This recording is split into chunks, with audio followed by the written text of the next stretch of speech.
పెళ్లిపీటల మీద కూర్చున్న అమ్మాయి ఆ అబ్బాయి వైపు చూస్తూ వద్దు అని తల ఊపుతుంది.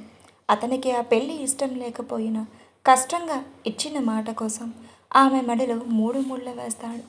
వాళ్ళ ఇద్దరి ఎదురుగా నిలబడిన ఒక అమ్మాయి ఇద్దరి వైపు చూసి సంతోషంగా నవ్వుతుంటే పెళ్లి కూతురు మాత్రం ఎందుకు అక్క ఇలా చేసావు? నా గురించి నీకేం తెలుసక్క? నేను ఒకని ప్రాణంగా ప్రేమించాను.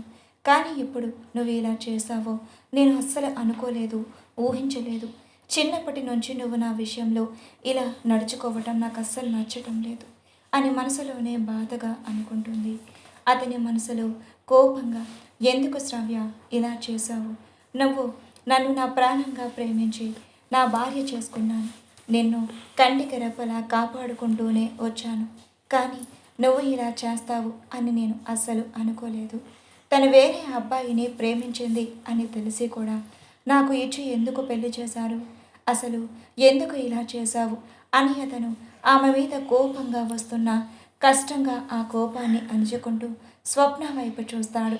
రేవతి గారు కోపంగా ఎప్పటికైనా నీ కళ్ళు చల్లబడ్డాయా బంగారం? బంగారం లాంటి ఆదిత్య బాబుని నువ్వు వద్దు అనుకొని తప్పు చేస్తున్నావు. శృతి లైఫ్లో చాలా బాధపడతావు. అబ్బాయి మనసు అర్థం చేసుకున్న చాలా మంచివాడు. ఎప్పటికైనా మించిపోయింది లేదు. ఈ పెళ్ళి ఆపేస్తే మంచిది. స్వప్నాన్ని ప్రేమించిన అబ్బాయి కూడా స్వప్నాన్ని యాక్సెప్ట్ చేస్తాడు అని రేవతి గారు రాజశేఖర్ గారు చెప్తూ ఉంటే శృతి కోపంగా ఇంకా మీరు మాట్లాడకుండా ఉంటారా? అయినా వాళ్ళు ఇద్దరు ఒప్పుకున్నారు, పెళ్ళి కూడా చేసుకున్నారు. ఇప్పుడు దాని మెడలో మూడు ముళ్ళు కూడా పడినాయి. ఇప్పుడు మీరు ఇలా మాట్లాడటం కరెక్ట్ కాదన్నా అని పెళ్లిపీటల మీద కూర్చున్న ఆదిత్య స్వప్న దగ్గరకు వెళ్తుండు. స్వప్న కోపం, బాధ, కన్నీళ్లు అన్నీ శృతి మీద చూపించలేక మౌనంగా తలదించుకొని కన్నీళ్లతో నిలబడిపోతే ఆదిత్య శృతి వైపు కోపంగా చూస్తాడు. అలా కోపంగా చూస్తున్న శృతి అందంగా నవ్వుతూ ఆదిత్య దగ్గరికి వెళ్ళి ఇంటికి వెళ్దాం పదండి అని ఆదిత్య శృతి వాళ్ళని ఇంటికి తీసుకొని వెళ్తుంది. ఏమయ్యింది? వెళ్ళు, మార్నింగ్ నుంచి అసలు కనిపించలేదు. టెంపుల్కి కానీ వెళ్ళారా? ఇంతవరకు ఇంటికి రాలేదు అని హాల్లోనే ఎదురు చూస్తూ ఉన్న పద్మ గారు శ్రీధర్ గారితో అంటూ అప్పుడే కిచెన్లో నుంచి వచ్చి సోఫాలో కూర్చుంటూ మాట్లాడుతారు.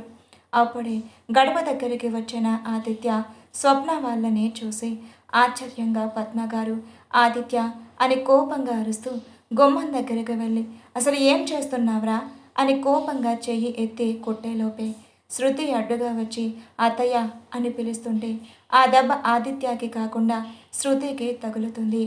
శృతి అడ్డు తప్పుకో, పిచ్చి పిచ్చి వేషాలు వేస్తున్నారు వీళ్ళు, అసలు ఇదంతా ఏంటి అని పద్మగారు కోపంగా అరుస్తుంటే శృతి కంగారుగా అత్తయ్య మీరేం మాట్లాడకండి, మీకు నేను తర్వాత చెప్తాను. ముందైతే వాళ్ళకి హారతి ఇచ్చి లోపలికి రమ్మని చెప్పాలి. మీరు హారతి తిండి అత్తయ్య, పెద్దవాళ్ళు మీ చేతులతో ఇస్తే ఇద్దరు హ్యాపీగా ఉంటారు అని శృతి అంటుంటే శృతి మాటలు వింటున్న ఆదిత్య చేతి పిడికిలి బిగుసుకుంటుంది. నిన్నటి రోజు ఆమె అతనితో మాట్లాడిన మాటలు అతనికి ఊపిరి ఆడనివ్వకుండా చేస్తుంటే కష్టంగా తన మీద కోపాన్ని తగ్గించుకొని శృతి వైపు కోపంగా చూస్తూ ఉంటాడు. పద్మ గారు కోపంగా ఏం మాట్లాడుతున్నావు శృతి? నీకు ఏమైనా పిచ్చి పట్టిందా? నీ చెల్లెలు నీ జీవితాన్ని నాశనం చేసింది. ఇద్దరు పిల్లలు ఉన్నారు అని అక్కడే శ్రీధర్ గారు పక్కనే సోఫాలో కూర్చొని ఆడుకుంటూ ఉన్న బన్నీ చిన్నీని చూసి పద్మ గారు కన్నీళ్లతో అడుగుతూ ఉంటే అత్తయ్య ఇప్పుడు మాట్లాడుకునే సమయం కాదు, మీరు హారతి ఇస్తున్నారా లేదా అది చెప్పండి ముందు అని శృతి కోపంగా అరుస్తోంది. ఎప్పుడూ లేనిది శృతి ఎంత కోపంగా పద్మగారి మీద అరుస్తూ ఉంటే ఆవిడ కూడా ఆశ్చర్యంగా అలాగే నిలబడిపోతారు. సరే మీరు అడ్డు తప్పుకోండి, నేనే ఆయనకి హారతి ఇస్తాను అని శృతి పూజ గది దగ్గరకు వెళ్ళి దేవుడికి దండం పెట్టుకొని హారతి ప్లేట్తో ఆదిత్య స్వప్నకి హారతి ఇచ్చి కుడికాలు పెట్టి లోపలికి రండి అని చెప్తుంది. ఇద్దరు ఇష్టం లేకుండానే ఆ ఇంటిలో కుడికాలుతో అడుగుపెట్టి ఇద్దరు శృతి వైపు కోపంగా చూస్తూ ఒక పక్కన నిలబడి ఉంటారు. పద్మ గారు వాళ్ళ వెనకే వచ్చిన రేవతి గారిని చూసి వదిన మీరు కూడా వెళ్ళరా? మరి మీరు ఎందుకు ఆపలేదు? అసలు ఏం జరుగుతుంది? అసలు పిచ్చి పట్టేలా ఉంది అని అన్నాడు. శృతి ఎందుకు ఇలా చేస్తుంది? కొంచెం కూడా మీరు తనకి చెప్పాలి అనిపించలేదా? తన మీ కూతురు, మీ చిన్న కూతురు ఇలా పెద్ద కూతురు జీవితాన్ని నాశనం చేయడానికి చూస్తుంటే మీరు ఎందుకు ఆపడం లేదు అని పద్మ గారు బాధగా అరుస్తారు. శృతి కంగారుగా, అత్తయ్య మీరేం మాట్లాడుతున్నారు? తను నా జీవితం నాశనం చెయ్యటం ఏంటి? నేనే స్వప్న ఆదిత్య వాళ్ళకి పెళ్లి చేయాలి అని స్వప్నాన్ని ఒప్పించి మరీ పెళ్లి చేశాను. ఇందులో స్వప్న తప్పు ఏం లేదు. తప్పేదైనా ఉంది అంటే అది కేవలం నాది మాత్రమే. నేను మీతో తర్వాత మాట్లాడుతాను. ముందైతే వాళ్ళని రెస్ట్ తీసుకోమని చెప్పండి అని శృతి అంటుంది. శృతి పిచ్చిగా మాట్లాడకు. అసలు ఇక్కడ ఏం జరుగుతుంది? ఇప్పుడే తేలిపోవాలి అని పద్మ గారు అరుస్తూ ఉంటే, మీకు నా మాట మీద ఏమాత్రం గౌరవం ఉన్నా మీరు ఇప్పుడు ఏం మాట్లాడవద్దు. నేను మీకు అంత అర్థమయ్యేలా చెప్తాను అని శృతి చెప్పేసరికి పద్మ గారు ఒక్క మాట కూడా మాట్లాడకుండా అక్కడి నుంచి రూమ్లోకి వెళ్ళిపోతారు.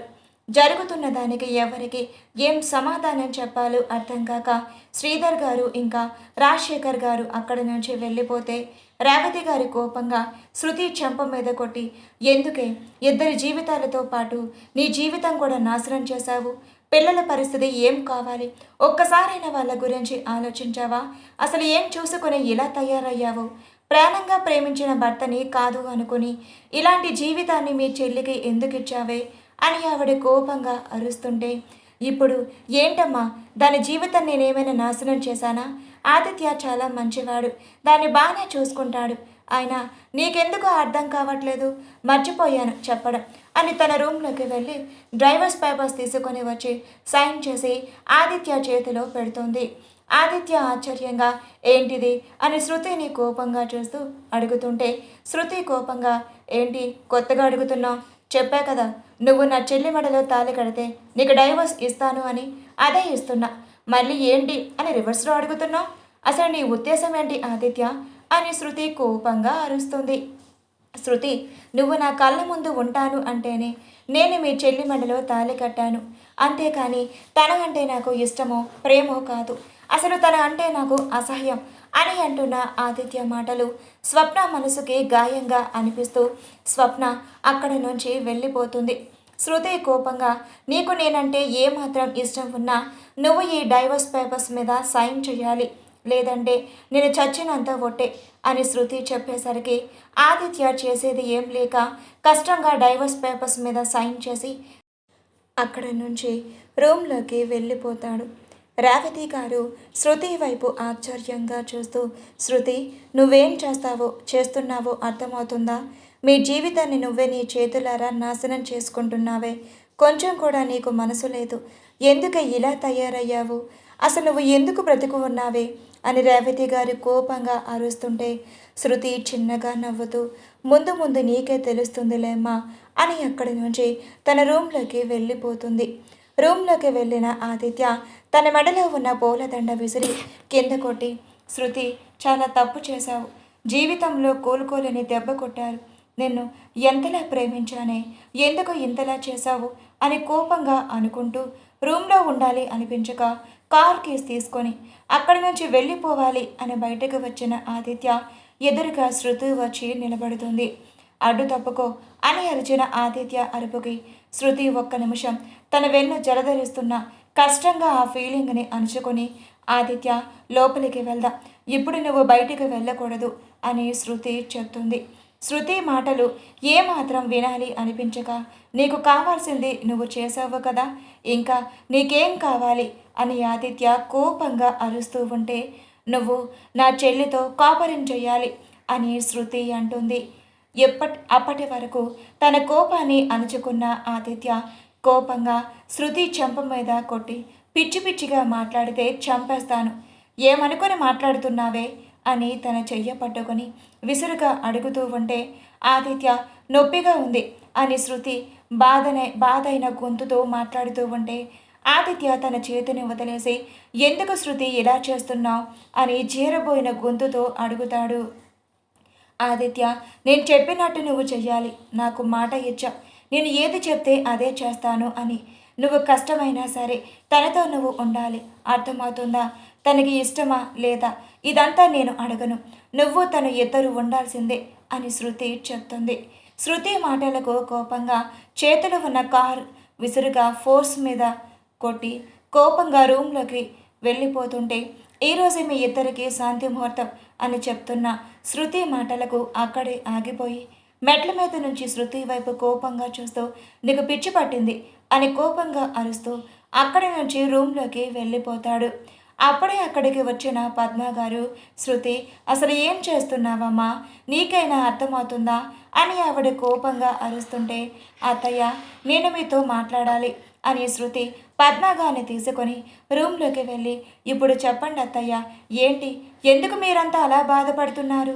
నా విషయంలో నేను ఏది చేసినా కరెక్టే చేస్తాను, మీకు ఎందుకు అర్థం కావట్లేదు అత్తయ్య అని శృతి బాధగా అడుగుతుంది. పద్మగారు ఆవిడికి కోపం వస్తున్నా శృతి మీద ఆవిడికి ఒక ఇంత ప్రేమ ఉండటంతో, శృతి అసలు ఏం జరిగిందో నిజం చెప్పరా అని ప్రేమగా తన చెంప మీద చెయ్యి వేసి అడుగుతారు. శృతి కన్నెళ్లతో పద్మగారి వైపు చూస్తూ ఏడుస్తూ ఆవిడను హత్తుకొని జరిగింది మొత్తం పద్మగారికి చెప్తారు. ఇంత బాధని నీ గుండెల్లో మోస్తున్నావా, అసలు ఎలా తట్టుకుంటున్నావే అని కష్టంగా పద్మగారు శృతి కన్నీళ్లను తుడిచి, సరే నువ్వు చేసేదే నా కొడుకు జీవితం కోసమే అని నాకు అర్థమవుతుంది, మరి స్వప్న అని బాధగా అడుగుతారు. ఆదిత్య ఒకసారి ప్రేమిస్తే ఎవరినైనా ప్రాణంగా చూసుకుంటాడు అత్తయ్య, నా ప్రేమ కోసమే యుద్ధం చేశారు, కానీ అది జీవితంలో నాకు దక్కదు అని తెలుస్తుంది. అలాంటప్పుడు ఆ ప్రేమని నా చెల్లికి అందించాలి, దాని మనసులో అది అనుకుంటుంది, అది అంటే నాకు ఇష్టం లేదు, దాని మీద కోపంతో చేస్తున్నా అని, కానీ నిజం తెలుసుకున్న రోజు అదే సంతోషంగా ఫీల్ అవుతుంది. వరుణ్తో కూడా నేను మాట్లాడాను అత్తయ్య అని శృతి చెప్తుంది. పద్మగారు ఒకసారి నువ్వు ఆదిత్యతో ఇదంతా చెప్పొచ్చు కదా అని ఆవిడ అంటుంటే, శృతి కంగారుగా ఆవిడ చేతిని తీసుకొని తన తల మీద పెట్టుకొని, ఎప్పటి వరకు నేను మీకు చెప్పింది ఏది కూడా మీరు ఆదిత్యతో చెప్పకూడదు అత్తయ్య, ఒకవేళ తనతో చెప్పారు అంటే మాత్రం నా మీద ఒట్టే అని శృతి చెప్తుంది. ఆవిడ బాధగా ఏం మాట్లాడుతున్నావురా అని అంటుంటే, ఏం లేదు అత్తయ్య, నాకు కొంచెం పని ఉంది, ఈవినింగ్ మీరు కూడా హెల్ప్ చేయాలి అని శృతి తన కన్నీళ్లను తుడుచుకొని, ఆవిడ బాధపడకూడదు అని పదండి రూమ్ రెడీ చేద్దాం అని పద్మగారిని తీసుకొని ఒక రూమ్లోకి వెళ్ళి, ఆ రూమ్లో అప్పటికే తను తెచ్చిపెట్టి ఉన్న ఫ్లవర్స్, క్యాండిల్స్, స్వీట్స్, ఫ్రూట్స్ అన్నీ తనే స్వయంగా డెకరేట్ చేస్తూ తన మనసులోనే చాలా బాధగా అనిపిస్తుంది. కష్టంగా ఆ బాధని బయటికి చూపించకుండా నవ్వుతూ అదంతా అలంకరించి, అత్తయ్య నేను స్వప్న దగ్గరికి వెళ్ళి వస్తాను, ఒకసారి మీరు రూమ్ అంతా చెక్ చేయండి అని చెప్పి స్వప్న దగ్గరకు వెళ్తుంది.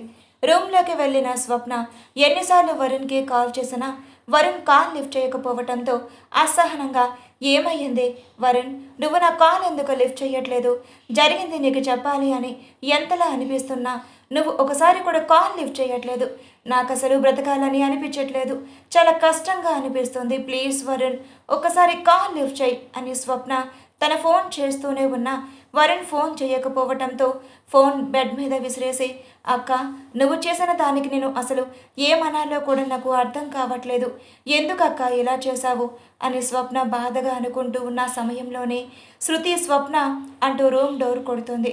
స్వప్న కోపంగా వెళ్ళి డోర్ ఓపెన్ చేసి, ఇంకా ఏముంది, ఇంకా ఏం చెయ్యాలి నా జీవితాన్ని, ఇంకా ఎంత నాశనం చెయ్యాలి చెప్పు, ఇంకా ఏమైనా మిగిలిందా అని స్వప్న కోపంగా అరుస్తూ ఉంటే, అవును అని శృతి తను తీసుకువచ్చిన చీరని స్వప్నకి ఇచ్చి, ఈ చీర కట్టుకొని రెడీగా ఉండు అని శృతి చెప్తుంది.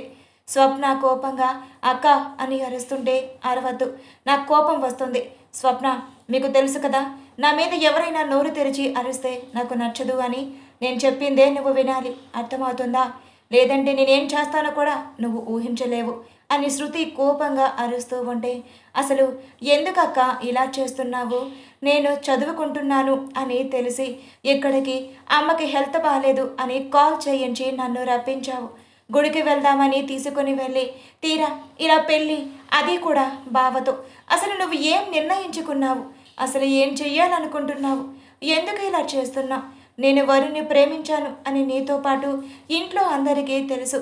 మరి ఎందుకు అని స్వప్న కోపంగా అరుస్తుంటే, నేను చేసిన నీ మంచికే చేస్తాను స్వప్న, అలాగే పిల్లల కోసం కూడా అని శృతి మాట జారినట్టుగా అనిపించి, ఇప్పుడు ఇదంతా అవసరమా? నేను చెప్పినట్టు చేస్తావా లేదా అని శృతి అరిచేసరికి, చేస్తానక్క, ఇంకా నా జీవితాన్ని నువ్వు నాశనం చేయాలని అనుకుంటున్నావు కదా, నువ్వు చెప్పినట్టే చేస్తాను అని శృతిని అక్కడి నుంచి పంపించేస్తుంది.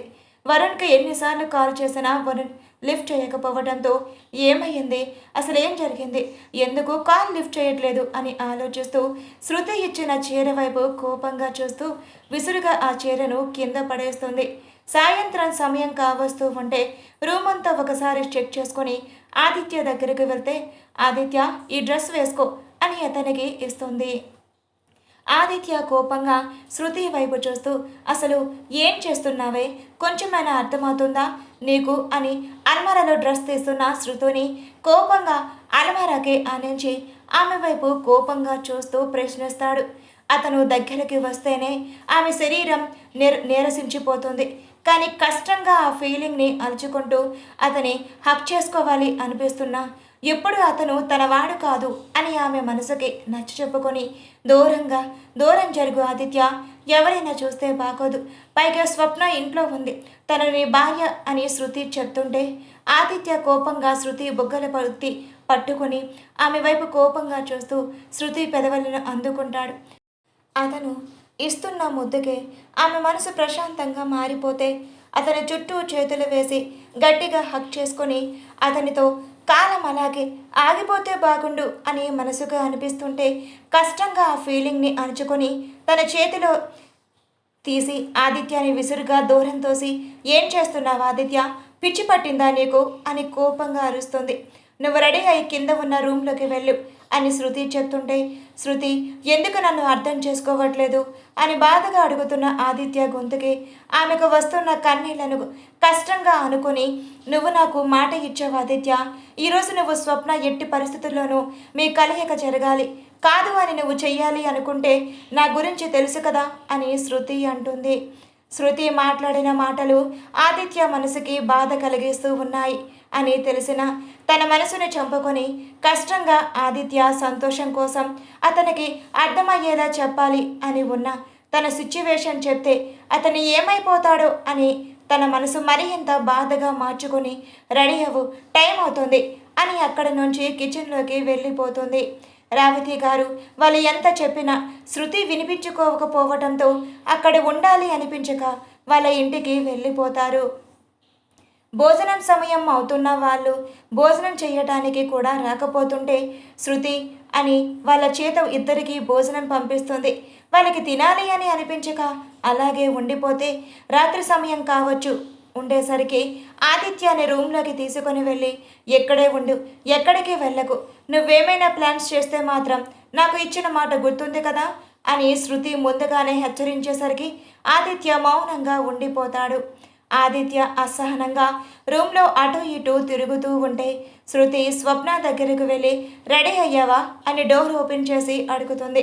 మార్నింగ్ నుంచి అదే చీరలో ఉన్న స్వప్న వైపు కోపంగా చూస్తూ, ఏంటి పిచ్చి పట్టిందా, నేనేం చెప్పాను నీకు అని కోపంగా అరుస్తున్న స్వప్న కిందకు విసిరేసిన చీర వైపు చూసి, స్వప్న అసలు ఏం చేస్తున్నావో అర్థమవుతుందా నీకు, ఎందుకు ఆ చీర కిందకు వేశావు అని ఆ కింద పడిన చీరను తీసి వెళ్ళి ఫ్రెష్ అప్ అయ్యిరా, ఇప్పటికే చాలా టైం అయ్యింది అని శృతి చెప్తుంటే స్వప్న కోపంగా, నాకు ఇష్టం లేదక్క అని అరుస్తుంది.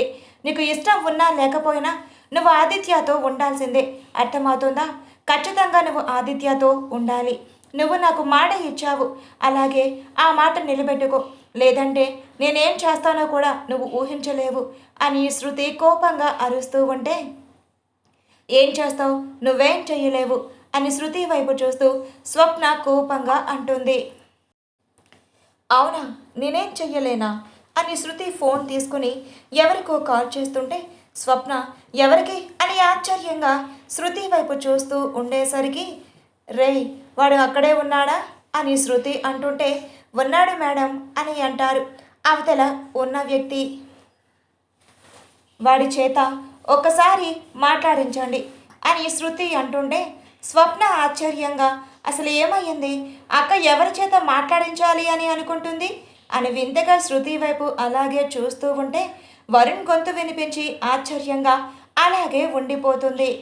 శృతి ఫోన్ స్పీకర్ ఆన్ చేసి రై వాడిని చచ్చేదాకా కొట్టాన్రా అని శృతి అంటుంటే వద్దు అని వినిపించిన గొంతుకి స్వప్న ఆశ్చర్యంగా శృతి వైపు అలాగే చూస్తూ అక్క ప్లీజ్ వరుణ్ణి ఏం చెయ్యకు, నువ్వు చెప్పినట్టే చేస్తాను అని స్వప్న ఏడుస్తూ అడుగుతుంది.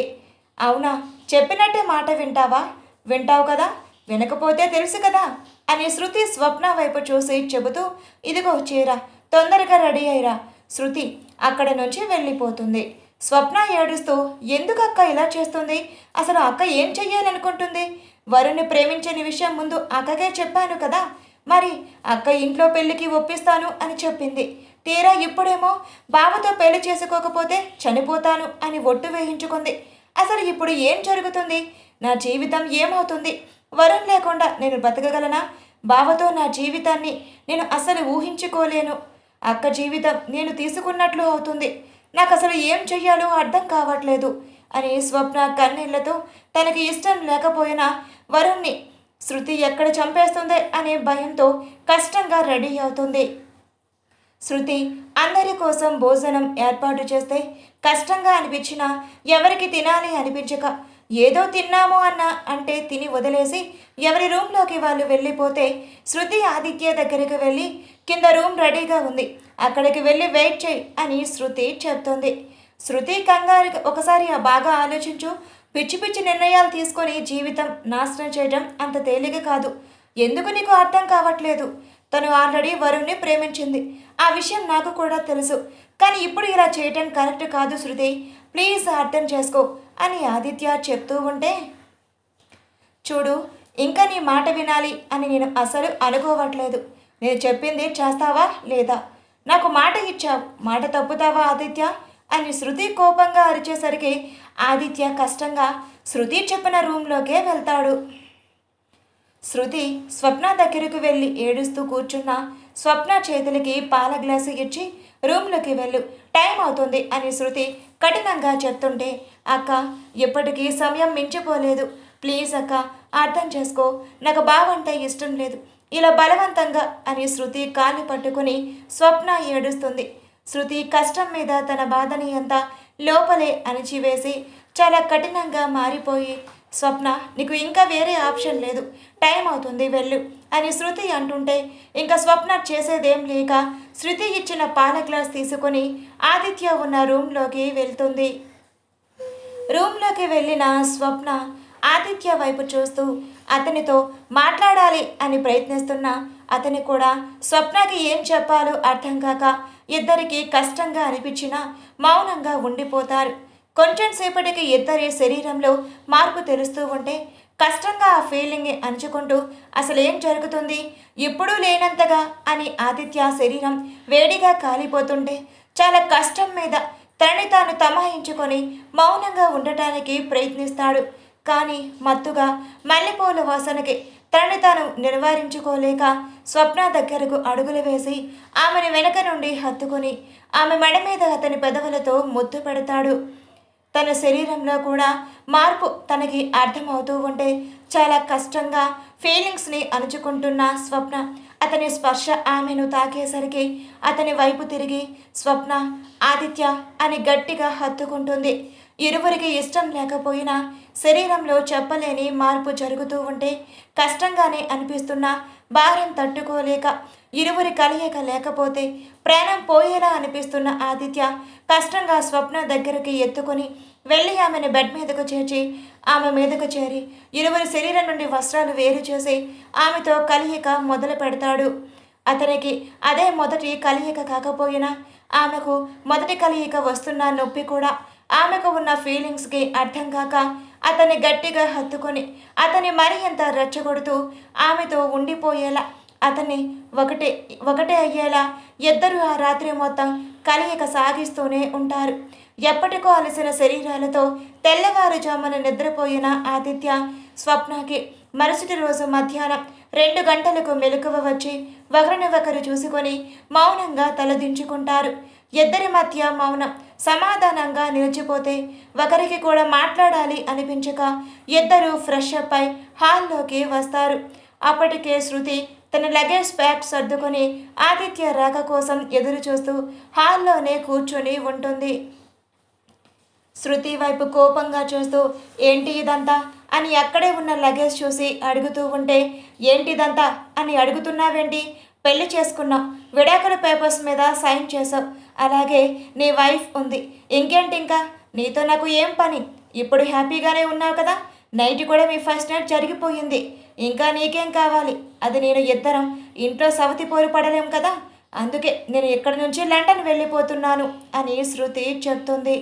శృతి మాటలకు ఆదిత్య కోపంగా శృతి అని అరుస్తుంటే అప్పుడే అక్కడికి వచ్చిన ఒక అతను శృతి భుజం చుట్టూ చెయ్యవేసి ఇక వెళ్దామా అని అడుగుతాడు. అతని వైపు కోపంగా చూస్తూ ఎవరు అని ఆదిత్య అరుస్తూ ఉంటే అరవకు ఆదిత్య, నాకు కోపంగా అరిస్తే నచ్చదు అని నీకు తెలుసు, అయినా ఇప్పుడేంటి, నువ్వు ఎలాగో పెళ్లి చేసుకున్నావు, నా గురించి నీకెందుకు, నేను ఇతను కలిసి లండన్ వెళ్ళిపోతున్నావు అని శృతి చెప్తూ ఉంటే ఆదిత్య కోపంగా నేను పెళ్లి చేసుకోలేదు శృతి, నువ్వే నేను పెళ్లి చేసుకునేలా చేశావు, ఇప్పుడు నువ్వు ఇలా చేయటం కరెక్టే కాదు, పిల్లల గురించి కూడా ఆలోచించకుండా నువ్వు తీసుకొని నిర్ణయం చాలా తప్పు, ఇప్పుడు ఇతనితో నువ్వు ఇక్కడి నుంచి వెళ్ళిపోతే నేను స్వప్నతో హ్యాపీగా ఉంటాను అని ఎలా అనుకుంటున్నావు శృతి అని ఆదిత్య కోపంగా అరుస్తాడు. ఎందుకు ఉండలేవు, నిన్న ఉన్నావు కదా బాగానే అని శృతి అంటుంటే ఆదిత్యకు తన్ని కొట్టాలి అని కోపం వస్తే తను ప్రాణంగా ప్రేమించిన అమ్మాయిని తన భార్యని కొట్టడం ఇష్టం లేక కష్టంగా తన చేతి పిడిగిలి బిగించి ఆమె వైపు కోపంగా చూస్తూ ఉంటాడు ఆదిత్య.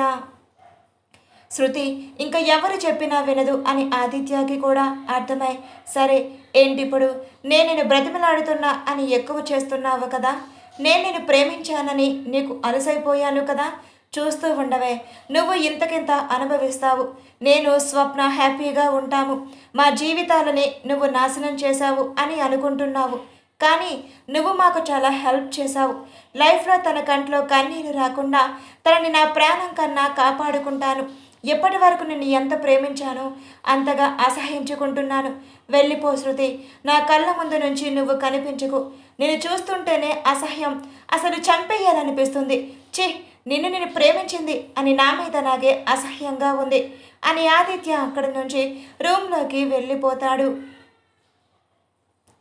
శృతి తన కన్నీళ్లు బయట పెట్టకుండా స్వప్న దగ్గరకు వెళ్ళి స్వప్న చెంప మీద చెయ్యి వేసి చెంప నిమిరి ఆదిత్య జాగ్రత్త, కోపంలో ఏమైనంటే అసలు పట్టించుకోకు, పెళ్ళని జాగ్రత్తగా చూసుకో, మళ్ళీ చెప్తానో లేదు.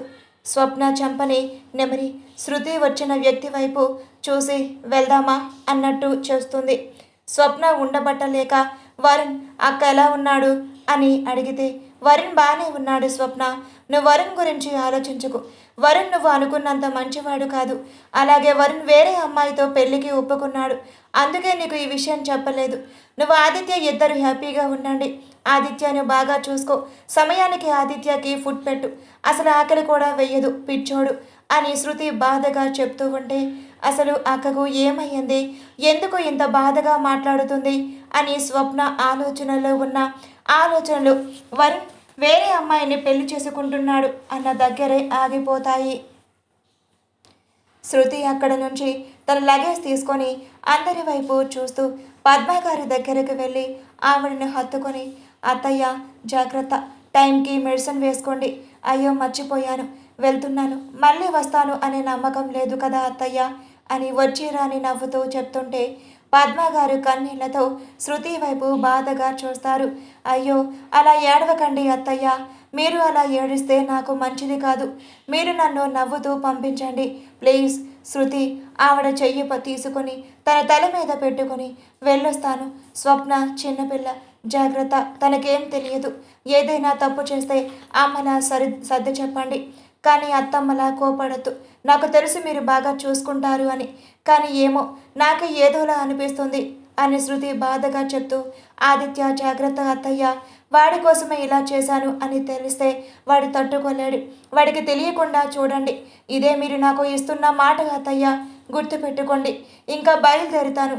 సమయం అవుతుంది. అందరి వైపు చూస్తూ పెళ్ళిళ్ళ దగ్గరకు వెళ్ళి వాళ్ళని మనసు నిండా హత్తుకొని ఇద్దరి చంపల మీద ముద్దులు పెట్టి కన్నీళ్లతో వాళ్ళ వైపు బాధగా చూస్తుంది. మీరు హ్యాపీగా ఉండొచ్చు.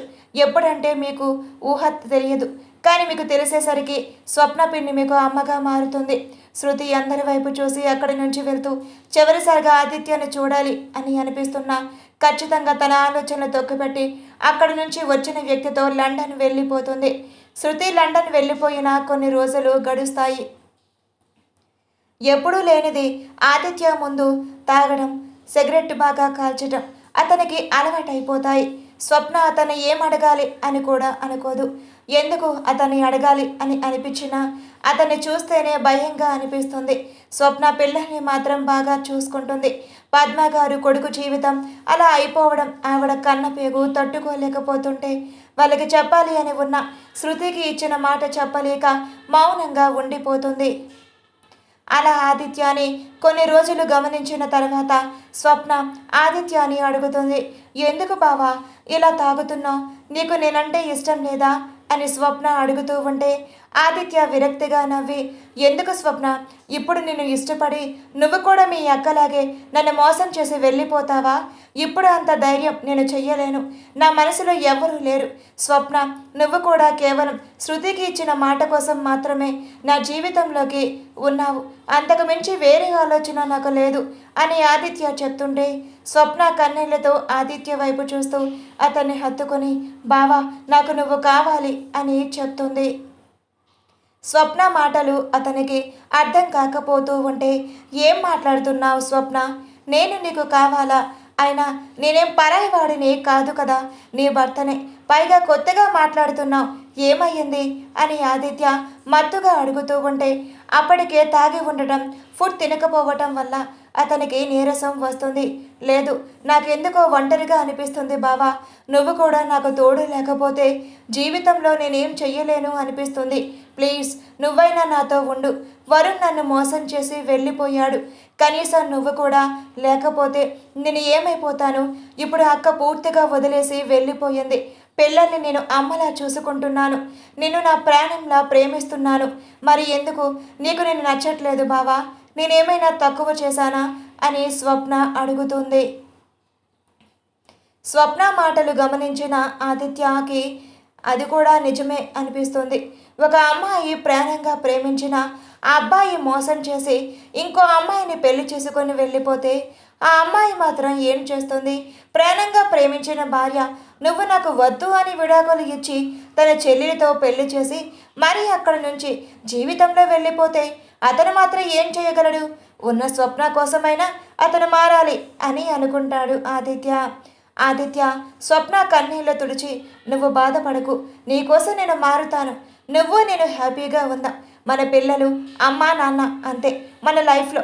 నువ్వు ఏడిస్తే నేను చూడలేను స్వప్న అని ఆదిత్య స్వప్న కన్నీళ్లను తుడిచి ఆమె పెదాలను అందుకుంటాడు. అలా కొన్ని రోజులు వాళ్ళ జీవితాలు నార్మల్గా గడిచిపోతే ఆదిత్య చిన్నగా డ్రింకింగ్, స్మోకింగ్ మానేసి బిజినెస్ చూసుకోవటంలో బిజీ అయిపోతాడు. ఒకవైపు ఫ్యామిలీ, మరోవైపు బిజినెస్, ఇవి రెండు అతని లైఫ్గా మారిపోతే స్వప్న అతని ప్రేమ కోసం ప్రతి నిమిషం వెతుకుతూనే ఉంటుంది. కానీ అతని ప్రేమ ఆమెకు కనిపించదు. అతను ఎంతలా శృతి విషయంలో బాధపడ్డాడు ఆమె మనసుకు తెలుస్తుంటే అతని నుంచి ప్రేమను కోరుకోవటం కూడా ఆమెకు బాధగానే అనిపిస్తుంది. అలా రోజులు గడుస్తూ ఉండగా ఒకరోజు మార్కెట్కి వెళ్ళిన స్వప్నకి వరుణ్ ఇంకా తన వైఫ్ కనిపిస్తారు. వరుణ్ స్వప్నాన్ని చూసి హాయ్ స్వప్న అని పలకరిస్తే స్వప్న అతని వైపు కూడా చూడకుండా పక్క నుంచి వెళ్ళిపోతుంది. వరుణ్, ఏ ఆగు, నీకు ఒక విషయం చెప్పాలి అని వరుణ్ అంటుంటే, ఏంటి వరుణ్, నన్ను ప్రేమించినట్టు నటించి ఇంకో అమ్మాయిని పెళ్లి చేసుకోవటమా నువ్వు నాకు చెప్పేది అని స్వప్న బాధగా అడుగుతుంది. వరుణ్ స్వప్నకి సమాధానం చెప్పలేక మౌనంగా తలదించుకుంటుంటే, పర్వాలేదు, సమయానికి మా అక్క నాతో చెప్పింది కాబట్టి సరిపోయింది. లేదంటే నా జీవితం నాశనం చేసినందుకు మా అక్కని ప్రతి నిమిషం శాపాలు పెట్టి మనసులోనే తిట్టుకున్నాను. అని బాధగా చెప్తున్న స్వప్న వైపు అలాగే చూస్తూ, నేను నిన్ను ప్రేమించే కంటే ముందే నాకు ఈ అమ్మాయితో పెళ్ళి నిశ్చయించారు స్వప్న. నేను నిజంగానే ప్రేమించాను. కానీ నా ఫ్యామిలీ కోసం నాకు తప్పలేదు. నిన్ను ప్రేమించి పెళ్లి చేసుకున్నాక ఈ అమ్మాయిని పెళ్లి చేసుకుంటే నువ్వు ఎక్కడ నాకు దూరం అయిపోతావో అని నీకు నిజం చెప్పలేదు. మీ అక్క నా గురించి తెలుసుకొని మా ఇద్దరికి పెళ్లి జరిపించింది. నువ్వు హ్యాపీగా ఉండాలి అని అనుకుంది అని వరుణ్ అంటుంటే, స్వప్న నవ్వుతూ క్లాప్స్ కొడుతూ, చాలా హ్యాపీగా ఉన్నాను. చూసావు కదా నేను ఎంత హ్యాపీగా ఉన్నాను. మా బావ నన్ను బంగారంలా చూసుకుంటున్నాడు. వదిలేసి వెళ్ళిపోయింది కదా, అది పోయిన నన్ను బాగానే చూసుకుంటున్నాడు. నువ్వు కూడా అనుభవిస్తావు అని వరుణ్ వైపు కోపంగా చూసి ఆ పక్కనే ఉన్న అమ్మాయి వైపు చూస్తూ, ఈ అమ్మాయినైనా మధ్యలో వదిలేయకుండా జాగ్రత్తగా చూసుకో. వదిలేయలేవులే, ఎంతైనా భార్య కదా. ప్రేమించిన దాన్ని వదిలేసినట్టు భార్యని ఎవరు వదిలేయరు అని మార్కెట్ నుంచి ఇంటికి వెళ్ళిపోతుంది స్వప్న. అదంతా అటుగా వెళ్తున్న ఆదిత్య చూసి వాళ్ళకి కొంచెం దూరంలోనే కారు పార్కు చేసి స్వప్న చెప్పిన మాటలు విని, అంటే స్వప్నను నిజంగానే ప్రేమిస్తుంది కానీ నేనే అని ఆదిత్య బాధగా అనుకొని తన ఆఫీస్ వర్క్ చేసుకొని ఇంటికి వెళ్తాడు. రోజుగా 12 అయిన రాని ఆదిత్య ఈరోజు 6 గంటలకే ఇంటికి రావటం స్వప్నకి ఆశ్చర్యంగా అనిపిస్తున్నా తన ఆశ్చర్యాన్ని బయట పెట్టకుండా అతని కోపం ఫాస్ట్గా వంట చేస్తుంది. పిల్లల్ని పద్మగారి వాళ్ళు చూసుకుంటుంటే స్వప్న ఆదిత్యకి భోజనం పెట్టించి తినండి అని చెప్తుంది. నువ్వు కూడా తిని స్వప్న, ఇద్దరం కలిసి భోజనం చేద్దాం అని ఆదిత్య చెప్తుంటే, మొదటిసారి అతను ఆమె మీద ప్రేమ చూపిస్తుంటే అది నిజమా అబద్ధమా అని ఆమె మనసు ఒప్పుకోకపోయినా కష్టంగా ఒప్పుకొని అతని పక్కన కూర్చొని భోజనం చేస్తుంది. పద్మగారు వాళ్ళ ఇద్దరిని అలా చూసి అందరూ సంతోషంగా ఉన్నారు అని కొంచెం మనసులోనే ఆవిడ మనసు కుదుటపడుతూ ఉంటే మనశ్శాంతిగా ఊపిరి పీల్చుకుంటారు. అలా రోజులు గడుస్తూ ఉండగా స్వప్న బర్త్డే వస్తుంది. ఆదిత్య స్వప్నకి మంచి గిఫ్ట్ ఇవ్వాలి అని తను తీసుకొని సిటీ అవుట్స్కట్స్లోనే ఉన్న వాళ్ళ ఫామ్ హౌస్కి తీసుకొని వెళ్తాడు. ఆదిత్య ఎక్కడికి తీసుకొని వెళ్తున్నాడు ముందే స్వప్నకి చెప్పకపోయినా ఉండటంతో స్వప్న ఎంత అడుగుతూ ఉన్నా ఆదిత్య చెప్పకపోయేసరికి ఇంకా ఎంత అడిగినా అతను చెప్పడు అని మౌనంగా అతను తీసుకువెళ్తున్న ప్లేస్కి వెళ్తుంది. అక్కడికి వెళ్ళేసరికి అదంతా చూసి ఆశ్చర్యంగా, బావా ఎవరిది ఈ ఫామ్ హౌస్ అని అడుగుతుంది. ఎవరిదో అయితే మనం ఇక్కడికి ఎందుకు వస్తాం, మనదే, నీకు గిఫ్ట్ ఇవ్వడం కోసం తీసుకొని వచ్చాను అని స్వప్నాని అక్కడికే తీసుకొని వెళ్ళి డోర్ ఓపెన్ చేస్తాడు. స్వప్న చేతి కుడికాలితో ఆ ఇంట్లోకి అడుగుపెట్టిన ఆదిత్య వాళ్ళ మీద రోజ్ పెటల్స్ పడటంతో స్వప్న ఆశ్చర్యంగా అలాగే చూస్తూ ఉంటే ఆమె వైపు అందంగా నవ్వుతూ కనిపిస్తాడు ఆదిత్య. అసలు ఎంత బాగుందో తెలుసా అని చుట్టూరా తిరిగి రోజు పెటల్స్ ఇంకా ఆమె మీద పడుతూ ఉంటే ఆదిత్య ఆమెను ఎత్తుకొని బెడ్రూమ్లోకి తీసుకొని వెళ్తాడు. వెళ్తున్నంతసేపు వాళ్ళ మీద రోజు పెటల్స్ పడుతూనే ఉంటాయి. రూమ్ డోర్ ఓపెన్ చేసిన ఆదిత్య నేరుగా తను తీసుకొని బెడ్ మీద కూర్చోబెడుతూ ఉంటే అక్కడంతా మల్లె పువ్వులు ఇంకా చాలా రకాల ఫ్లవర్స్ కనిపిస్తాయి. ఆమె ఆశ్చర్యంగా వాటి వైపు చూస్తూ, చాలా బాగుంది బావా అని సంతోషంగా చెప్తుంది. నిజంగా అంత బాగుందా? కానీ నాకు ఈ ఫ్లవర్స్ కంటే కూడా నువ్వే అందంగా కనిపిస్తున్నావు స్వప్న అని ఆదిత్య చెప్పడంతో స్వప్న సిగ్గుపడుతూ, పో బావా, నన్ను ఆట పట్టిస్తున్నావు కదా అని స్వప్న అందంగా నవ్వుతుంది. లేదు, నిజంగానే చెప్తున్నా అని ఆమెతో పాటు తన మీద వాలి తనకి ఇష్టం లేకుండానే కోరికలతో కలిసిన వాళ్ళు ఇద్దరు ఈ నిమిషం ఒక క్షణం మనసులతో పాటు శరీరాలు కూడా కలుస్తుంటే ఇద్దరిలో ప్రేమ మరింతగా పెరుగుతుంది. ఫామ్ హౌస్ దగ్గరే కొన్ని రోజులు గడిపేసిన స్వప్న ఆదిత్య వాళ్ళ ఇంటికి చేరుకుంటారు. పద్మగారి పిల్లల్ని చూసుకుంటూ ఉంటారు. స్వప్న పిల్లలతో తన చదువు కంప్లీట్ చేస్తూ పద్మగారితో అల్లరి చేస్తూ సరదాగా రోజులు గడిచిపోతాయి. ఆదిత్య ప్రేమ స్వప్న మీద బాగా పెరిగిపోతూ వాళ్ళ జీవితం హ్యాపీగా మారిపోతుంది. ఒకరోజు స్వప్న రూమ్స్ అన్ని పనివాళ్ళ చేత సర్దిస్తూ ఒక రూమ్ దగ్గర పనివాళ్ళు సర్దుతూ ఉంటే సెల్ఫ్ పైన పెట్టిన కొన్ని ఫైల్స్ కింద పడతాయి. అందులో ఉన్న స్వప్న ఒక ఫైల్ తీసి ఆశ్చర్యంగా చూస్తూ ఏంటిది అని ఓపెన్ చేసేసరికి అందులో ఉన్నది చూసి స్వప్న ఆశ్చర్యంగా, అంటే ఇదంతా ఏంటి అని చదువుతూ అవన్నీ చూసిన స్వప్నకి అక్కడ ఇంకో డైరీ కనిపించడంతో అది ఓపెన్ చేసి చదువుతుంది. స్వప్న ఆ డైరీ చదువుతున్న అంతసేపు ఆమె కళ్ళ వెంట కన్నీళ్లు కారిపోతూ ఉంటాయి. అంటే ఇదంతా నిజమా? అంటే అత్తయ్యకి కూడా తెలిసి నిజం చెప్పలేదా? ఎందుకు అత్తయ్య ఇలా చేశారు అని స్వప్న అవి అన్నీ ఒకచేటే దాచిపెట్టి పద్మ దగ్గరకు వెళ్ళి పెళ్ళని ఆడిస్తూ ఉన్న పద్మగారి వైపు కోపంగా చూస్తూ, ఎందుకు అత్తయ్య అక్క గురించి మాకు నిజం చెప్పలేదు? మీరు కూడా ఇలా చేస్తారు అని నేను అస్సలు అనుకోలేదు. ముందే చెప్పి ఉంటే అని స్వప్న కోపంగా అరుస్తుంటే, పద్మగారు ముందే చెప్పి ఉంటే మీరు హ్యాపీగా ఉండేవాళ్ళ? స్వప్న లేదు కదా, అందుకే శృతి ఇలా చేసింది. ఈ విషయం నువ్వు ఆదిత్యతో చెప్పొద్దు అని చెప్పేసరికి స్వప్న కోపంగా, లేదు నేను చెప్తాను, ఈరోజు అక్క దగ్గరికి వెళ్ళాలి అని స్వప్న ఆదిత్యకి కాల్ చేస్తుంది.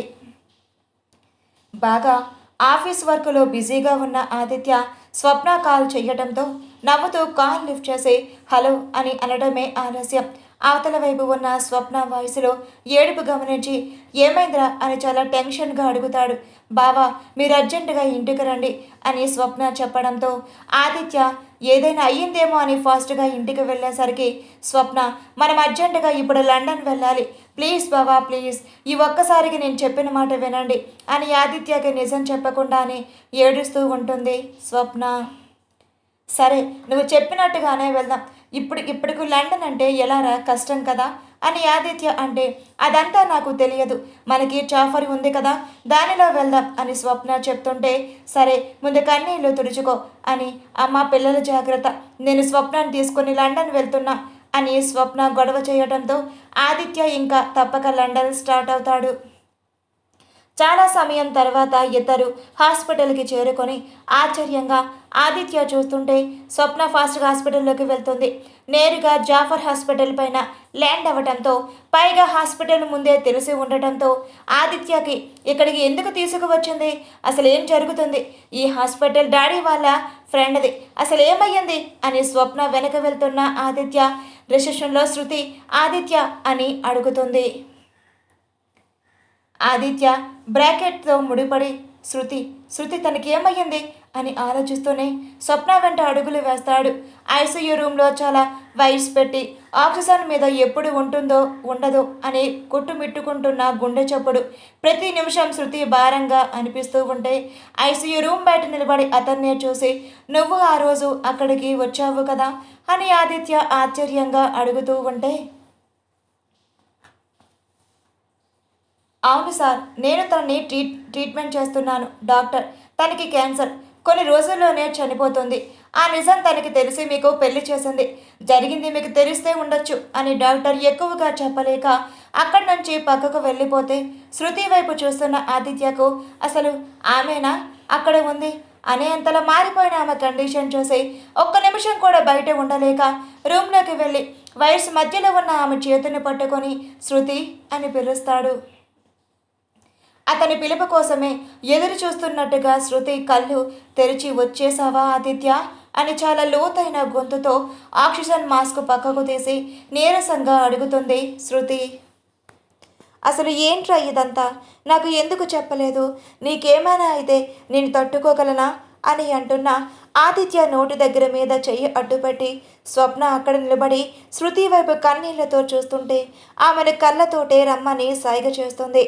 ఆదిత్య చేతిలో ఆమె చేతను పెట్టి, జాగ్రత్తగా చూసుకుంటున్నావు కదా, బాగానే చూసుకుంటున్నావా, ఆదిత్యకి ఎలాంటి లోటు రాకూడదు, పిల్లలు జాగ్రత్త అని తన బలాన్ని అంత కూడబెట్టుకొని తీసుకొని మాట్లాడుతూ ఉన్న శృతి మాటలకు స్వప్న ఆదిత్య ఇద్దరు కన్నీళ్లతో ఆమె వైపు బాధగా చూస్తుంటే, మీరు ఇలా ఏడుస్తూ ఉంటే నాకు నచ్చదు, హ్యాపీగా ఉండాలని కదా నేను ఇదంతా చేసింది, మరి ఇప్పుడు ఎందుకు ఏడుస్తున్నారు, అయినా నన్ను మర్చిపోయావా, హ్యాపీగానే ఉన్నారు కదా ఆదిత్య అని శృతి అంటుంటే, అంత సిచ్యువేషన్లో కూడా శృతి ఆదిత్య వాళ్ళని హ్యాపీగా ఉంచడం కోసం మాట్లాడుతూ ఉన్న మాటలు వాళ్ళకి తీసుకోవడానికి కష్టంగా అనిపిస్తుంటే శృతి అని ఆమె చెంప మీద ప్రేమగా చెయ్యి వేసి నెమురుతాడు.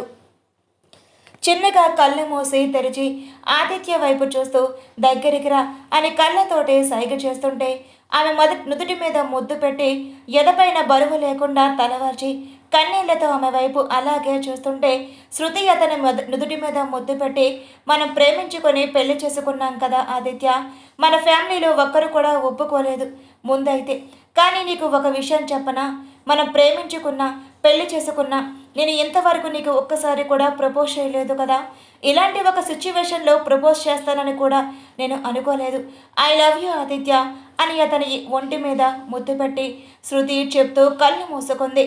ఆదిత్య శృతి మాటలు వింటూ అలాగే తన వైపు చూస్తూ శృతి అని గట్టిగా అరుస్తాడు. అప్పటికే ఆమె ఊపిరి ఆగిపోయి అలాగే ఉండిపోతే స్వప్న ఏడుస్తూ అక్క అని అరుస్తుంది. డాక్టర్ లోపలికి వచ్చి ఫార్మాలిటీస్ అన్ని కంప్లీట్ చేసేసి శృతి బాడీని ఆదిత్య వాళ్ళకి అప్పగిస్తారు. శృతిని ఇంటికి తీసుకుని వెళ్ళి తనకి జరపవలసిన కార్యక్రమాలు అన్నీ జరిపించేస్తారు. కొన్ని రోజులుగా ఇల్లు ఒక శూన్యంలా నిండిపోయి ఉంటుంది. ఎటు చూసిన శృతి జ్ఞాపకాలు వాళ్ళని వెంటాడుతూ ఉంటే ముందు కోపం పదాతో శృతి మీద కోపం పెంచుకున్న వాళ్ళు శృతి కండిషన్ తెలిసి తను ఎందుకు ముందే చెప్పలేదు, ఇలా ఎందుకు చేస్తుంది అని ప్రతి ఒక్కరు బాధపడుతూనే ఉంటారు.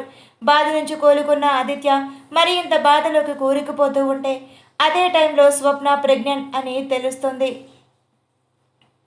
ఆ విషయాన్ని హాల్లో ఎలా హ్యాండిల్ చేయాలో అర్థం కాక తికమక పడుతుంటే పద్మగారు సంతోషపడుతూ నా కోడలు మళ్ళీ నా దగ్గరికి వచ్చేస్తుంది అని కన్నీళ్లతో అంటుంటే మళ్ళీ అందరి పెదవులు చిన్నగా చిరునవ్వు మొదలవుతుంది. అలా నెలలు గడిచిపోతాయి. స్వప్నకి శ్రీమంతం చేస్తారు. ఆదిత్య ఆఫీస్ వర్క్లో బిజీగా ఉండటంతో స్వప్నతో ఎక్కువ టైం స్పెండ్ చేయకపోవటం జరుగుతుంది. స్వప్న కూడా అతనికి ఒక మాట కూడా అనదు. ప్రతి నిమిషం అతన్ని అర్థం చేసుకుంటూ అతనికి తగిన భార్యలా నడుచుకుంటుంది. అలా స్వప్న డెలివరీ డేట్ రావడంతో పద్మగారు వాళ్ళు అనుకోకుండా ఒక ఫంక్షన్కి వచ్చేసరికి పిల్లల్ని తీసుకునే వాళ్ళు ఆ ఫంక్షన్కి వెళ్తారు. స్వప్న ఇంట్లో ఒక్కటే ఆలోచిస్తూ ఉంటుంది. ఆదిత్య ఇంకా ఇంటికి రాలేదు, ఏమయ్యింది అని ఆలోచిస్తున్న స్వప్న అటు ఇటు వైపు తిరుగుతూ అటువైపు చూస్తూ అనేజీగా అనిపిస్తుంటే ఎందుకు ఈ రోజంతా ఏదోలా ఉంది, ఒక్కరు కూడా పక్కన లేరు, ఆదిత్య ఉంటే బాగుండు అని అనుకుంటే సమయంలోనే ఆమె కాలికి ఏదో అడ్డుగా తగిలినట్టు అనిపించి స్లిప్ అయి కింద పడిపోతుంది. అదే సమయంలో వర్క్స్ అన్ని కంప్లీట్ చేసుకొని ఇంటికి వచ్చిన ఆదిత్యకి అక్కడ రక్తపు మడుగులో ఉన్న స్వప్న కనిపిస్తుంటే ఒక్క క్షణం అతని వెన్నులో పులకరింత. ఏం చేయాలో అర్థం కాక అయోమయంగా స్వప్న దగ్గరికి పరుగులాంటి నడకతో వెళ్ళి ఆమెను రెండు చేతుల్లోకి ఎత్తుకొని స్వప్న ఏమయ్యింది అని ఫాస్ట్గా బయటికి వచ్చి కారులో కూర్చోబెట్టి తన డ్రైవింగ్ సీట్లోకి మారి కొంచెం ఓర్చుకో హాస్పిటల్కి వెళ్ళిపోతున్నాం అని ఆదిత్య స్వప్నాన్ని తీసుకొని హాస్పిటల్కి వెళ్తాడు. డాక్టర్ చాలా కష్టం మీద ప్రయత్నం చేస్తారు. స్వప్నానే కాపాడలేము, కేవలం బిడ్డ లేదంటే స్వప్న ఇద్దరూ కావాలి అని ఆదిత్య ఆప్షన్ పెడతాడు. ఆదిత్యకి ఏం చేయాలో అర్థం కాక అసలు ఏం జరుగుతుంది, ఇప్పుడు స్వప్ననా లేదంటే బిడ్డనా అని ఆలోచిస్తూ మరొక్క నిమిషం కూడా ఆలోచన లేకుండా నాకు స్వప్ననే కావాలి అని చెప్తాడు. గుర్తుపెట్టుకోండి సార్, మళ్ళీ మీకు పిల్లలు పుట్టరు అని డాక్టర్ చెప్తుంటే అయినా సరే నాకు స్వప్ననే కావాలి అని ఆదిత్య చెప్పి తన పేరెంట్స్కి కాల్ చేస్తాడు. ఫంక్షన్ మధ్యలో ఉన్న వాళ్ళు కాల్ లిఫ్ట్ చేసి చెప్పు ఆదిత్య అని అనడంతో స్వప్నని ఇలా ఇంట్లో వదిలేసి ఎలా వెళ్ళారమ్మా, తను జాగ్రత్తగా చూసుకోవాలి కదా, హాస్పిటల్కి రండి అని చెప్పి కాల్ కట్ చేసేస్తాడు ఆదిత్య. అందరూ హాస్పిటల్కి చేరుకునేసరికి స్వప్న పాపకి జన్మనిస్తుంది. పాపను తీసుకొని వచ్చి ఆదిత్య చేతిలో పెడితే ఆదిత్య కంగారుకి తనకి ఎలా ఉంది అని అడుగుతాడు. She is out of danger sir, మీరు కంగారు పడకండి, తను ఒక 15 నిమిషాల్లో రూమ్లోకి షిఫ్ట్ చేస్తాం, మీరు వెళ్ళి చూడవచ్చు అని డాక్టర్ అక్కడి నుంచి వెళ్ళిపోతారు. నర్స్ స్వప్నాన్ని క్లీన్ చేసి రూమ్లోకి షిఫ్ట్ చేస్తారు. ఆదిత్య పాపని పద్మగారికి ఇచ్చేసి రూమ్కి షిఫ్ట్ చేసిన స్వప్న దగ్గరికి వెళ్ళి ఆమె నుదుటిన ప్రేమగా నిమృతూ నీకేమైనా అయితే అసలు తట్టుకునేవాడినే కాదు స్వప్న, ముందు శృతి నన్ను మోసం చేసి వదిలేసి దేవుడి దగ్గరికి వెళ్ళిపోయింది, నీకు ఎలా అనిపించిందో, నన్ను వదిలేసి వెళ్ళిపోగానే స్వప్న గుండెల మీద పొదుముకొని కన్నీళ్లతో అడుగుతాడు. స్వప్న చిరునవ్వుతో అతని వైపు చూస్తుంది. అతను వాళ్ళ విషయంలో ఎంత టెన్షన్ పడ్డాడో ఆమెకే అర్థమవుతుంది. సారీ అని స్వప్న చెబుతుంది. ఇప్పుడేం కాదు, నీ పని ఇంటికి వెళ్ళిన తర్వాత చెప్తాను అని ఆదిత్య లేచి, నీకు ఎలా ఉంది, ఏమైనా ఇబ్బందిగా ఉందా అని అడుగుతాడు. లేదు, అంత నార్మల్గానే ఉంది ఆదిత్య, నువ్వేం టెన్షన్ పడకు అని స్వప్న చెప్పేసరికి, సరే అయితే రెస్ట్ తీసుకో, పాపం చూసావా అని అడుగుతాడు ఆదిత్య. లేదు అని స్వప్న చెప్పేసరికి పాపను తీసుకొని వచ్చి స్వప్న దగ్గర పడుకోబెడతాడు. అప్పటికే పాల కోసం బుజ్జిపాప ఏడుస్తూ ఉంటుంది. తల్లి స్పర్శ తనకి తగిలేసరికి తన భాషలో తల్లికి ఏదో చెప్తూ ఉంటే ఆదిత్య ఇద్దరి వైపు మనశ్శాంతిగా చూస్తాడు. కొన్ని రోజులకు ఇంటికి వెళ్ళిపోతారు. వాళ్ళ ఇల్లు మళ్ళీ సంతోషంగా మారిపోతుంది. చిన్న పాప ఏడుపులతో, అల్లరితో, నవ్వులతో, పిల్లలతో ప్రతిరోజు అందంగా మారిపోతుంది. శృతి వాళ్ళ జీవితాన్ని సంతోషంగా మార్చి వెళ్ళినందుకు ఆనందపడాలో, లేదంటే వాళ్ళ మధ్యలో లేదు అన్నందుకు బాధపడాలో వాళ్ళకి అర్థం కాక పాపలోనే శృతిని చూసుకుంటూ బ్రతికేస్తారు. రేవతి, రాజశేఖర్ గారు వాళ్ళకి కూడా నిజం తెలుసుకొని వాళ్ళ దగ్గరికి వచ్చి, ఇదంతా అది ఎలా తట్టుకుంది అని రేవతి గారు కన్న తల్లి మనసు బాధగా అనిపించి స్వప్నాన్ని అడుగుతూ ఉంటే, అమ్మ, నాకు అలాగే అనిపించింది. భావని ఎంతో ప్రాణంగా ప్రేమించింది. తనతో జీవితాంతా ఉండలేకపోయింది. ఎందుకమ్మా దేవుడు ఇలా చేశాడు? సంతోషంగా ఉన్న వాళ్ళ జీవితాన్ని ఆయనకి ఆటలాడుకోవటం అంత ఇష్టమా అని స్వప్న బాధగా తల్లిని హత్తుకొని ఏడుస్తూ అడుగుతుంది. ఒకరికి జీవితం లేకుండా చేసిన ఆ దేవుడు మరొకరితో వాళ్ళ జీవితాన్ని ముడిపెడతాడు. అంత మాత్రానికే దేవుడిని నిందించడం చాలా తప్పమ్మా. దేవుడు ఏది చేసినా మన మంచికే చేస్తాడు. ఆదిత్యకి శృతిని దూరం చేసిన దేవుడు నిన్ను తనకి భారీగా దగ్గర చేశాడు. అందుకే ఏమో శృతి ఎలా ప్రవర్తించింది. లేదంటే ప్రాణంగా ప్రేమించిన అబ్బాయిని ఆడది మాత్రం దూరం చేసుకుంటుంది. తనని నా చెల్లెలు భర్తగా చెయ్యాలి అని ఎందుకు అనుకుంటుంది? తన పిల్లల్ని నీకు ఇవ్వాలని ఎందుకు అనుకుంటుంది? అప్పుడు మన మీద అంతా ఆలోచించలేదు. తనేదో తప్పు చేసింది అనుకున్నానే కానీ తన మనసులో ఇంత బాధ ఉంటుంది అని అసలు అర్థం చేసుకోలేదు. పద్మ, రేవతి గారు, రాజశేఖర్ గారు అందరూ అక్కడే కూర్చొని ఆదిత్య పిల్లలతో గార్డెన్లో ఆడుకోవడం చూసి కొంచెంసేపు శృతి గురించి మాట్లాడుకొని తన ఆలోచనలన్నీ పక్కన పెట్టేసి, ఆదిత్య ఎప్పుడు హ్యాపీగా ఉండాలి అని శృతి చేసిన పనికి అందరూ కూడా సంతోషంగా వాళ్ళ జీవితాన్ని ముందుకు సాగిస్తూ ఉంటారు. ఆదిత్య అలగలు, బుజ్జగింపలు, ఏడుపులు, కోపాలు, బాధలు అన్నీ స్వప్న తన ప్రాణంగా మార్చుకొని అతనే ప్రాణంగా బ్రతుకుతూ ఆదిత్యాన్ని కంటికి రెప్పలా చూసుకుంటూ పిల్లలే తన ప్రపంచంగా బ్రతుకుతూ అతనికి మరో కొత్త జీవితాన్ని ఇస్తుంది. ఒకరు ప్రేమించిన ప్రేమ కంటే ఇంకొకరు ప్రేమ మరి ఇంత లోతుగా ఉంటుంది అని ఆదిత్యకి తెలియదు. ముందు ప్రేమ దూరమైన తర్వాత వచ్చే ప్రేమ ప్రాణంలాగా మారిపోతుంది అని ఆదిత్యకి ముందు అర్థం కాకపోయినా స్వప్నాన్ని అర్థం చేసుకొని ఆదిత్య తన ప్రేమ మీద చూపిస్తున్న తన ప్రేమను ఆమెకు ప్రతి నిమిషం గుర్తు చేస్తూ ఆమెను తన ప్రపంచంగా, తన ప్రాణంగా మరుచుకున్న ఆదిత్య జీవితం సంతోషంగా మారిపోతుంది. శృతి తన ప్రాణం పోతుంది అని తనకి ముందే తెలుసు.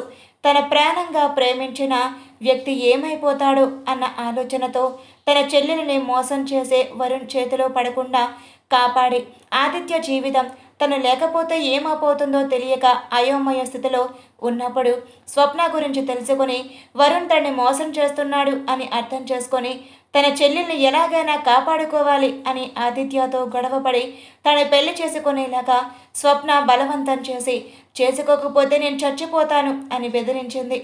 ఆదిత్య స్వప్నాన్ని పెళ్లి చేసుకునేలా చేస్తుంది. శృతి, ఆదిత్య, స్వప్న ఎప్పుడు హ్యాపీగా ఉండాలి అని తన మనసులో కోరుకోవటం అందరికీ నచ్చుతూ ఉన్నా తను కూడా వాళ్ళతో ఉంటే ఎంత బాగుంటుందో అనే ఆలోచన వాళ్ళకి రాకుండా శృతి రూపంలో ఉన్న పాపను చూసుకుంటూ పాపకి తన పేరే పెట్టుకొని శృతిని చూసుకుంటూ అలాగే వాళ్ళ జీవితాన్ని గడుపుతారు. పాపలో స్వప్న శృతి లేని లోటు మొత్తం తీర్చేసి ఇద్దరి బిడ్డలకి తనే తల్లి, పాప బాబు పాలన మొత్తం తనే చూసుకొని అక్క ఇచ్చిన తన ప్రేమను ప్రాణంగా చూసుకుంటూ తన జీవితం మొత్తం ఆదిత్య పిల్లలు పద్మగారు వాళ్ళ దగ్గరే తను ఉండిపోవాలి అని బలంగా నిర్ణయించుకుంటుంది. వరుణ్ ఎలా అయితే స్వప్నాన్ని మోసం చేయాలి అని అనుకున్నాడో, తను చేసుకున్న అమ్మాయి వరుణ్ గురించి నిజం తెలుసుకొని అతన్ని వదిలేసి తన చిన్న కట్నం తాలూకా మరింత అదనపుగా వరుణ్ ఆస్తి మొత్తం తన చేతిలో పెట్టుకొని వరుణ్తో సహా తన ఫ్యామిలీ అంతా రోడ్డు మీదకు పంపించేస్తుంది. ఈ మధ్యలో స్వప్న దగ్గరకు చాలాసార్లు వెళ్ళిన వరుణ్, తనని హెల్ప్ అడిగిన స్వప్న అతనితో మాట్లాడటం కూడా ఇష్టం లేక మొహం మీద డోర్ వేస్తే ఆదిత్య తన ఆఫీస్లో ప్యూన్గా వరుణ్కి జాబ్ ఇస్తాడు. స్వప్న తన కళ్ళ ముందే సంతోషంగా ఉండడం చూడలేని వర్ష, వరుణ్, పైగా వాళ్ళకంటే తక్కువగా కనిపిస్తుంటే వరుణ్కి కోపం వస్తున్నా అతను ఏమైనా చేస్తే ఆదిత్య వరుణ్ని చంపేస్తాడేమో అని తెలిసి అతను కూడా మౌనంగా తన పని చేసుకుంటూ ఇలా వాళ్ళ జీవితాలు కొనసాగిస్తూ ఉంటారు. ఇక్కడితో స్టోరీ సమాప్తం. మీకు ఈ స్టోరీ ఎలా అనిపించిందో కామెంట్లో చెప్పడం మాత్రం మర్చిపోవద్దు. Thank you.